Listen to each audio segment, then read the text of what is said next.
time, and I call the member for Canberra. Thank you, Deputy Speaker. I rise in support of the package of appropriations bills. Deputy Speaker, budget management is one of the most fundamental responsibilities of government. It's about ensuring the resources and the wealth of this nation and its people are managed well. It's about ensuring that the services that Australians rely on and expect and deserve are funded and delivered.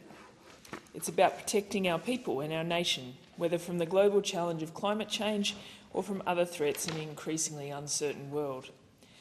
But most importantly, budget management is about priorities. The priorities that reflect the values and choices of the Australian people when they cast their vote. Since coming to government in 2022, this government has delivered meaningful reform and real progress for our nation. We are a government that acts. Whether it's action on climate change after a decade of denial and delay, whether it's the introduction of the National Anti-Corruption Commission that is restoring accountability and integrity into public life, whether it's more affordable early childhood education, cheaper medicines or cheaper home batteries, whether it's the ambition to build 1.2 million new homes and helping young Australians achieve the dream of home ownership, or whether it's cutting student debt or the introduction of fee-free TAFE and paid prac placements. At every step, the Albanese Labor government has been guided by the core Labor values of fairness, opportunity and support for those who need it most. And we have delivered these reforms while maintaining strong fiscal discipline under the leadership of the Treasurer and Minister for Finance. Deputy Speaker, last term we delivered the largest nominal budget improvement in a single parliamentary term.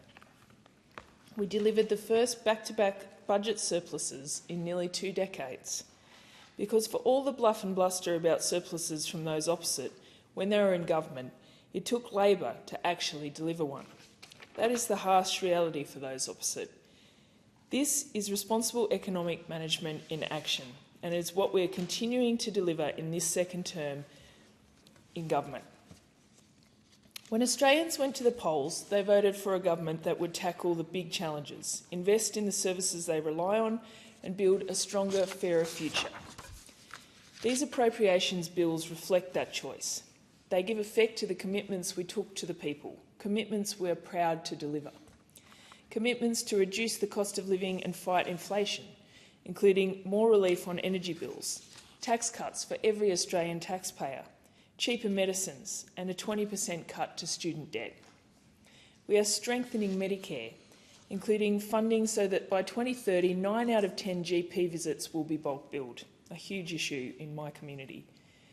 More investment into our public hospitals, more urgent care clinics with 137 right across the nation, including a new one right here in Canberra. More doctors and nurses in the system, and lower costs, more choice and more accessible healthcare for women. We're also making it easier to buy and rent a home. We're building more homes faster, using modern construction methods and expanding the Help to Buy scheme.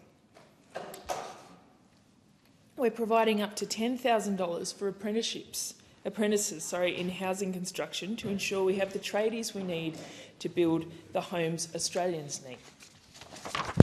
We're expanding the 5% deposit scheme to all first home buyers so that the most insurmountable burden of saving for a deposit is less of a hurdle.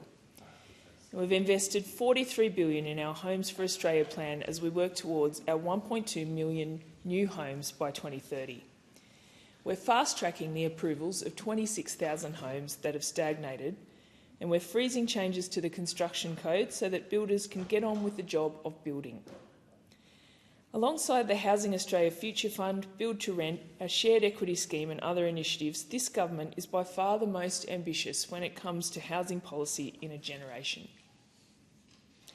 On education, we're investing at every stage.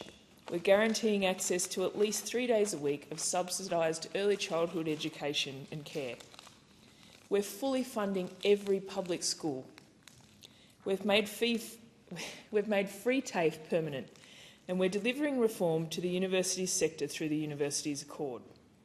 We're building a stronger, more resilient economy through our new national competition policy, through our Future Made in Australia plan supporting green metals production and clean energy manufacturing, and through expanded funding for the Clean Energy Finance Corporation. I also want to talk about some of the commitments we made at the election specifically for the people of Canberra. Perhaps our flagship announcement at our campaign launch was game-changing for our city, Deputy Speaker. Labor announced a $200 million investment to greenlight a new National Convention and Entertainment Precinct and a new aquatic centre in Commonwealth Park. And this is something that I have advocated for the whole time I have been in Parliament, because this new convention centre will be befitting of a national capital. It's so important that our city can be hosting the sort of events that we need to be playing our part on the world stage, and this will be a game changer for our local economy as well. The joint project with the ACT government will create jobs, boost our local economy and give Canberra the modern facilities a national capital deserves. It will deliver a new convention and entertainment precinct capable of hosting major summits, conferences and events befitting of a national capital, as well as a new aquatic centre to replace the ageing civic pool. This investment is about building Canberra's future, supporting local business, tourism and hospitality, and ensuring our city has the infrastructure it needs to grow. And it shows the difference a federal Labor government makes when it works hand in hand with an ACT Labor government to deliver for Canberra. A government that's not ashamed of our national capital and that doesn't engage in cheap political point scoring as the former opposition leader did with his attacks on the public service, which clearly backfired in the last election. We are also backing our local sporting community with $1.5 million for Hockey ACT to upgrade and replace the ageing Carter Field at the National Hockey Centre in Lyneham. Another thing that I was very proud to advocate for my community and very pleased that we can deliver. The Carter Field is Canberra's premier hockey pitch, home to the Canberra Chill and the large Canberra hockey community. Everyone that plays hockey in Canberra plays at the Lyneham Fields. But after 9 seasons, the playing surface has deteriorated, posing safety risks to players and falling below international standards. I was very proud to run a petition which saw over 1,000 Canberra hockey players and fans show their support for an upgrade to our hockey centre. With this strong community support, I was pleased to secure a commitment from the government. Our commitment will deliver a full pitch replacement, including a new international Category 1 surface, which is the same as what was used at the Paris Olympics.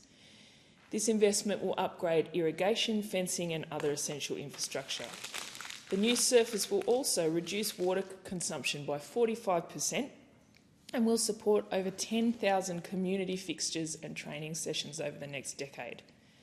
Our commitment secures the future of hockey in Canberra, ensuring players at all levels from juniors through to elite athletes have access to a world-class facility.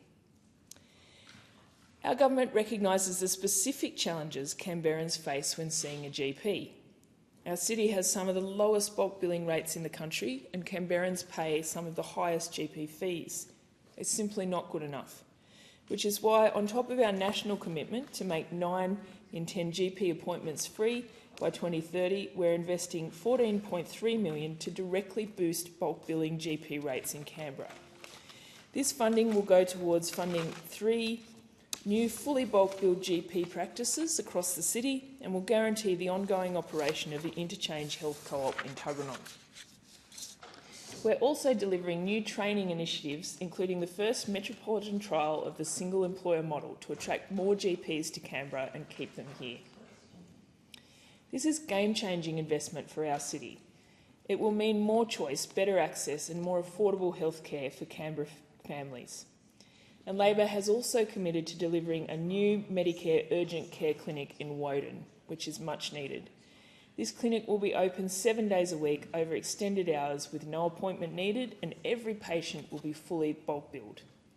It will provide urgent medical care close to home without the stress of going to the emergency department, and the Woden clinic will take pressure off Canberra Hospital and make sure families in Woden and across the city can see a doctor when it really matters.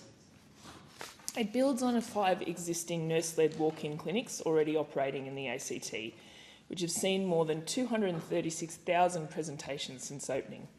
And it shows once again the difference a Labor government makes when it invests in the health of our community.